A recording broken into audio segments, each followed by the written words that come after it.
welcome to episode 8 of Pillow Talk. In this episode, I have to overcome my fear. I don't have to, but I reckon I kind of do. Rachel makes me do something in public with bulk toilet paper. I'm gonna get her. And I'm going to show you something that I can do with my body that no one has ever seen before. No one. If you thought being a sexologist was a wild job, you wait till you hear what I was up to in London for a job. And I'm the real super sleuth because I managed to track down the Special Forces guy, and I've got some tea for you from what he had to say about our time together in Belfast. Let's go. It's time to see behind the scenes and see the photos of my life in London and Belfast and the boys that went with it. This is my first Christmas in London. I'm with some of my girlfriends and the boy that I had the situation with. And here is the pregnancy pillow that G.I. Joe sent me. Look, it's massive. I've wrapped it right around my body.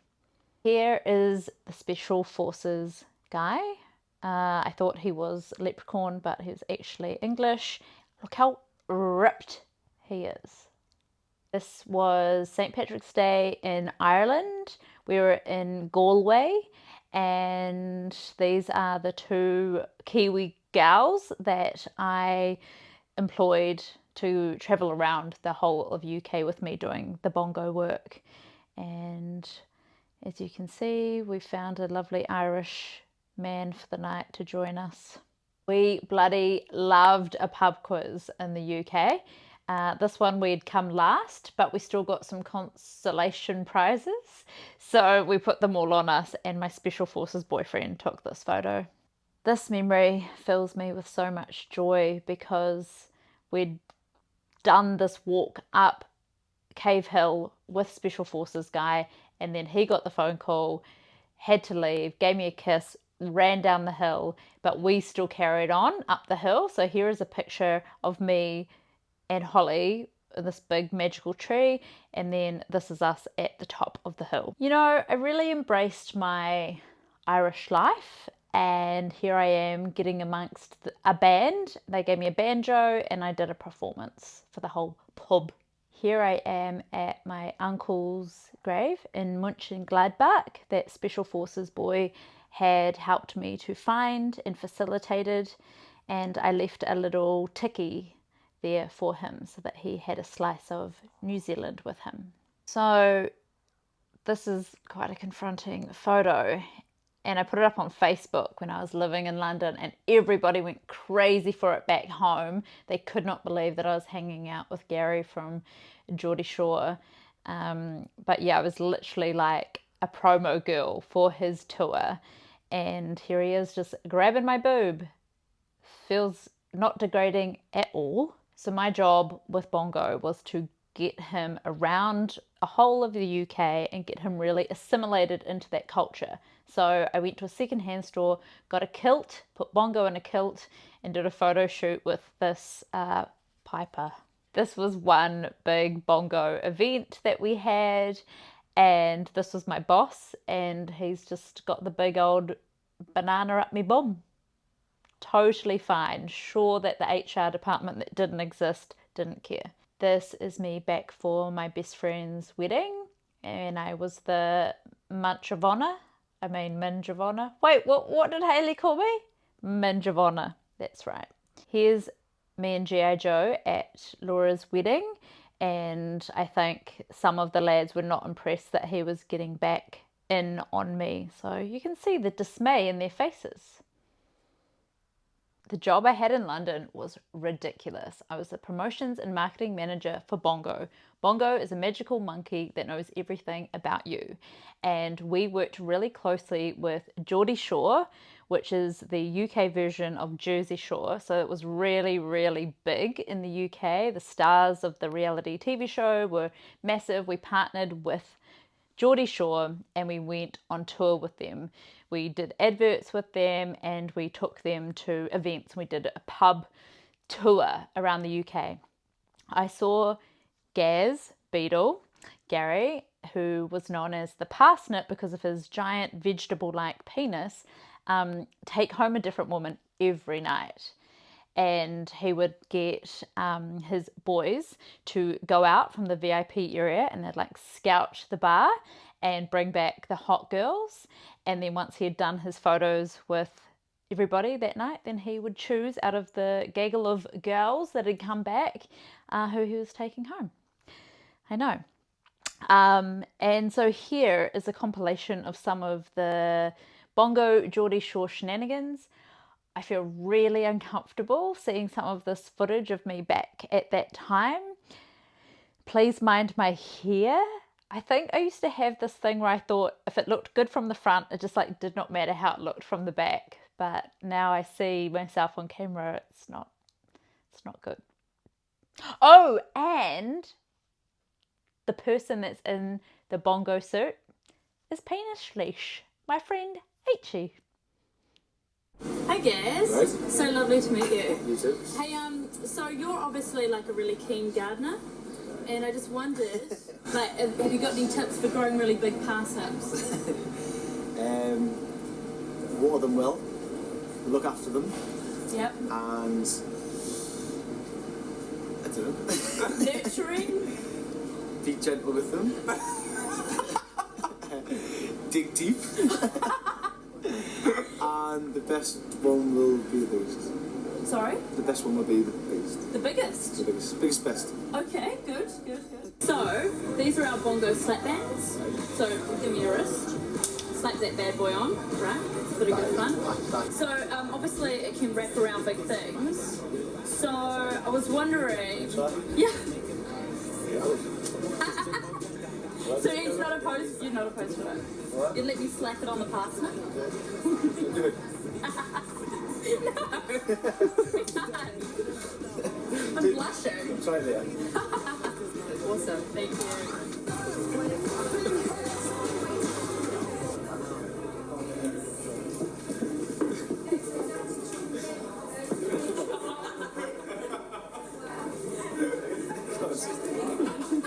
The whole reason I moved to London was because I wanted a change, but I didn't know where to go. So Mum put different cities into a hat and I got to pick one out, and that's where I decided to go. Rachel thought it would be a great idea to reenact this moment with a couple of things that I really didn't want to do and something that I really wanted to do. And here you get to see what actually happened. Welcome to behind the scenes of Pillow Talk. We're actually having quite an issue in the Pillow Talk HQ in the office. You can see I've got my bits here. There's Rachel. There's the person I'm having a fight with. So I personally, in this episode, think that a beautiful song that I have written especially for Pillow Talk should go in. And Rachel thinks that I should actually do a bulk toilet paper purchase. I mean, as we all know, I really believe we've heard enough of your singing. And if you guys have seen what she's written, like, well, someone has to tell you. No, this is full bullshit. No. People want the singing. No one Tra- wants la- la- la- la- la- la- la- la- la- la. Now you're very close to my ear. Okay. I think that you need to get over the bulk toilet paper fear. No. Yes. I can't. I don't think that's possible. Yes, I think we need to tackle that one bum on. Fuck. No. So bad, sorry. Okay, so we've kind of come to a place where we think there is a fair way to work this out. Yeah. In one of the episodes, I talk about choosing what city I was going to live in by pulling things out of a hat. And so, what are we going to put in there then? My song? Yes. Sing your song for Pillow Talk. Yeah. Bulk toilet paper fear immersion, like we did with the mink blanket. Or, what's our third one? What? Oh, there's got to be one more going in there. Can't be 50-50. Okay. No, you're not what we talked about earlier. Yeah. About the undies. Oh yeah, the undies. The undies. The No! granny undies. The 5-pack of Kmart granny undies. Because here's the thing. People No. have been reaching out to me, Morgan, being like, what is wrong with the 5-pack granny undies? Like, they're They're going to kill your goddamn sex life. No, they're economical. They like make sense. It's like Hayley said, you know, they're all going to fit. Like, I think, yeah, let's put that in there as well. So you either have to buy a pack of 5-pack undies and wear one every day for 5 days. That. And like prove it. How do I prove it? You've got to put a picture. Give us a picture. Fine. All right. Okay. Let's do it. Okay. What does it say? Live your best life. This would have been the most perfect hat for when I was choosing where I was going to go live. Perfect for now. Okay, we've got the 3 in there. Toilet paper, undies, my song. Okay. Not the song. Don't pick the song. Don't look. I know. You've dropped one. You've dropped one. Have I? Yes, you've got too much gusto. Where is it? Oh my God. Okay, do you think that's the one then? Okay. What is it? Toilet paper. I'll suck a fool. No.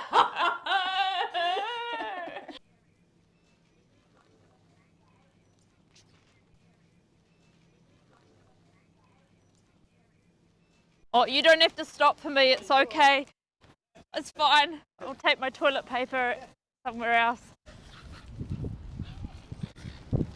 This is honestly the most embarrassing thing I've ever done. Did you see that kid run away from me?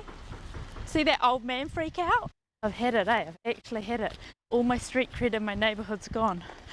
Oh, nah. Can you at least not draw attention to me? All these people are looking at me. Yes, hi, how are you? Never seen someone with bulk toilet paper before? It's actually natural to have toilet paper.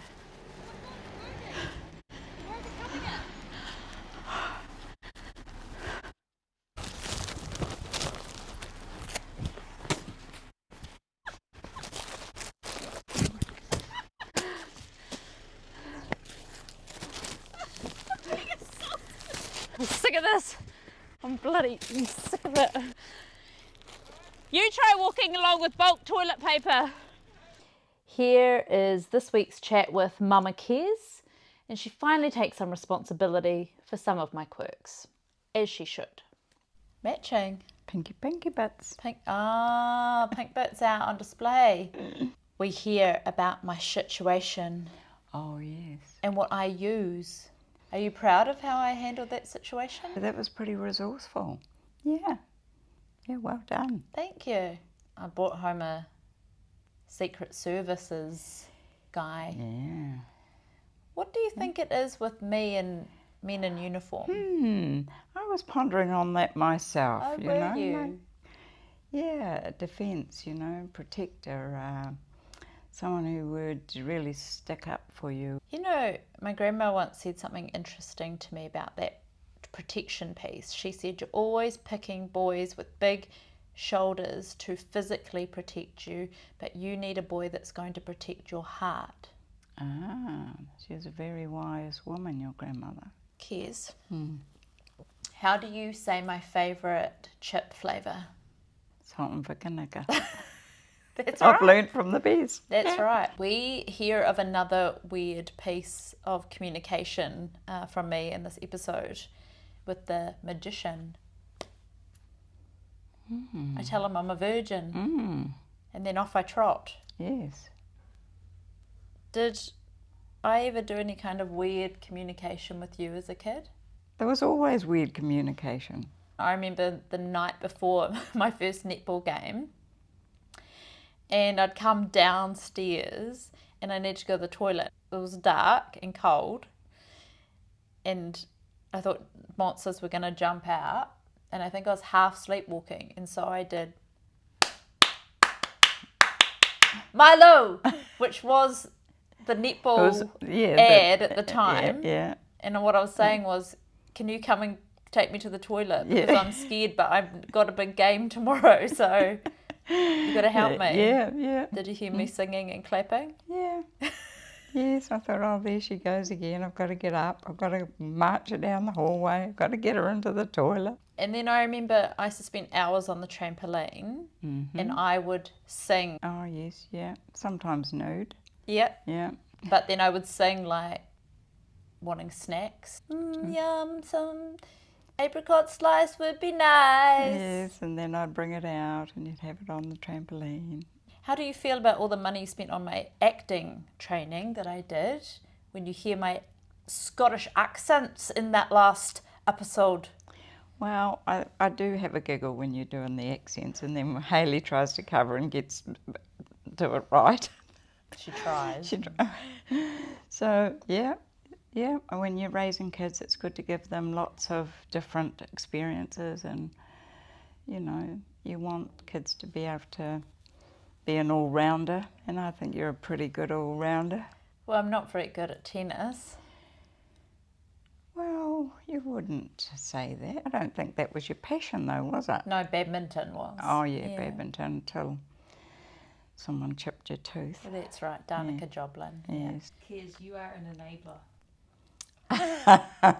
No, I'm a great getter-on-boarderer. You were a girl who had great gusto for life, and, you know, you didn't go half-assed into things, did you? It's true. Yeah. But Kez, you can't say that her accents are good. Well, you'd never say to a bird they couldn't sing, you know. You just, oh yeah, they're just a bit gangly at the moment. They'll find their voice. That's nice. Kez. I'm an enabler. All right, I'll take it. I'll own it. If Morgan came to you tomorrow and said, I'm genuinely going to pursue a career as a singer now, what would you say? Where are you going to get your lessons?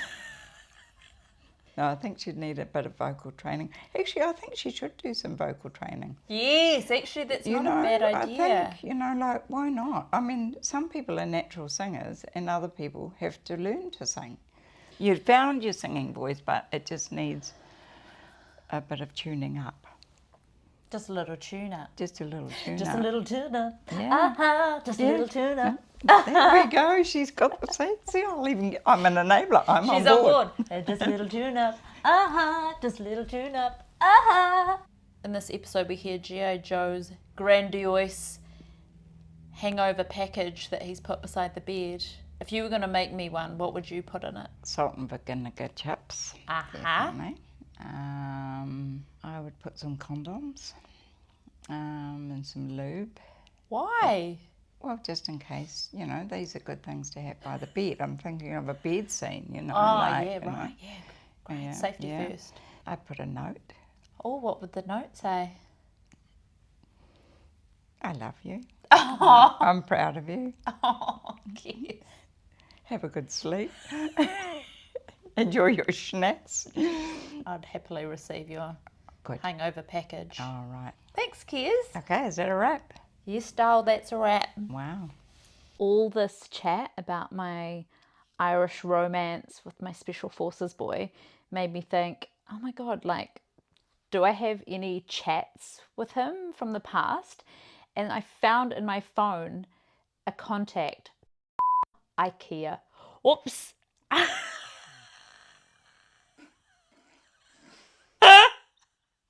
So I message him on WhatsApp and I say, name, is this still you?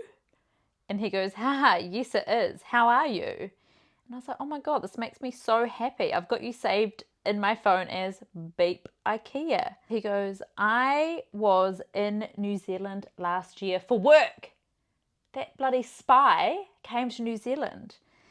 And he said, will you be using the phrase front bum in the podcast? Your use of that has stuck with me. Never heard anyone else use it. I felt so special, you know, that he'd remembered that. He's still in the military. He's a captain. He's married. I mean, well done. He's married. He's got 2 children. He's really happy. I told him I was looking for a husband. I was on my quest for love. And he said, you'll have them queuing around the block for sure. How cute is that? I said to him, do you remember the time we walked up Cave Hill in Belfast and you got a phone call and you had to go and you just hussed off? And he said, yeah, I remember that walk. Definitely ran off into the sunset to meet the helicopter waiting for me. A glance over my shoulder to the stunning girl left on the hill. Winky face. Yep, that's right. He obviously remembers our time very fondly. And I asked him if he was still ripped. And he said, Still ripped, not as much as back then, lol, but not too shabby. So yeah, that's me and my Special Forces boyfriend reunited. What could have been? He's actually the one that I probably romanticize about all my exes. That would have been like a really good husband. I just feel so warm towards him for what he did with linking me up with my uncle's grave, and he's just such a lovely man. After Special Forces reminded me of saying front bum, and this episode of Sex.Life where I talk about the salt and vinegar chips, I've come to realise that I've got a lot of Morganisms. So let's go through them. Afro-turf. Tickle your pickle. Cunt cracker. Eat a dick. Up the anus. Lesbianus. Munchbox. Turkey giblets. Skriabuckle. Nanai shushu bunny. Dangleberry. Avocado. Barnard. Give me a hoon. Reeks of effort. La la loopsy. Cockhole. Rachel. What? Ah! Oh! Did you know I could take my thumb off? Don't leave that behind anywhere, will you? Why? What will happen? Oh, it's not flared on the end, is it? We think it's going up the anus. My anus. Ooh. Lee Hart asked me to be on his podcast, of course. And I thought this was a great chance to bring the Morganism of the salt and vinegar chips into his world. Let's see how he likes my business proposition. Hello, Lee. Oh, Morgan, how are you going? You well? Yeah, I'm good. I thought you'd be doing your podcast. No, I thought you'd be doing your podcast. I've just done it, actually. Oh, yeah. Yeah, fantastic. Yeah. Well, What's up? I've got a marketing proposal for you. Mm-hmm. I think it's time to rebrand because you've actually been using the wrong languaging with a flavour of your chips. Okay, well, what are you suggesting? So you're calling it salt and vinegar. Or vinegar and salt, but salt and vinegar, yeah, okay. Oh, right, okay. Salt and So vinegar. you've gone quite wrong. Yeah, Yeah. but we put the vinegar in first, remember? Well, I think it should be called Okay. salt and vinegar. Salt and vinegar. No, vinegar. Vinegar. Still close. Is that how you say it, vinegar? Salt and vinegar. Okay, have you got a... That's... the Yep. I see, vinegar. Vinegar. It cost a bit to rebrand the whole brand. Oh, yeah, but I just think, like, doesn't it make you more hungry? Like, vinegar. Yeah, it does. It does. Well, I'll work on that with my people and see if they can get back to you. I think it'll go viral. I reckon it's got real legs. Okay. No, I'm happy to do that. You suppose you want to cut of the action? Yes, of course. 50%? Yeah. Okay, If sweet. you're in Yeah. for vinegar, let's do Sure. it. I'd just be happy to see it as vinegar, really. Okay, well, you got me sold. Could, because people have been really mean to me my whole life for saying vinegar, but I think it's time to shine. How long have you been saying that for? Oh, since I was probably 3. Right, okay. How long has Uncle Kenny been saying vinegar? Well, since 1649. Oh, yeah, well, wrong. Right up the Do they 80s. taste the same?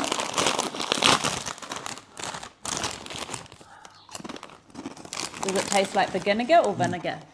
Both. Beautiful.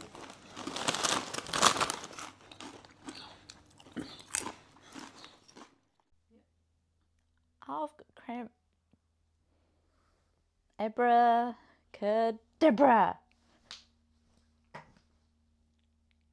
Oh, she's magic.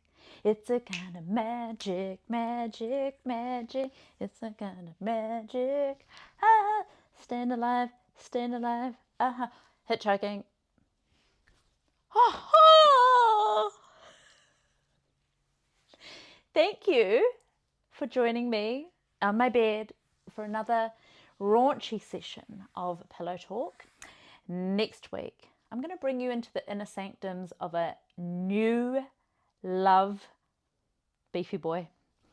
I'm not allowed to say that yet because you don't even know about beefy boy, but here comes beefy boy, or barbecue slop, as you will get to know him. We've got photos and love notes. See you next week. Just like magic. Oh, she's back. Woo-hoo-hoo.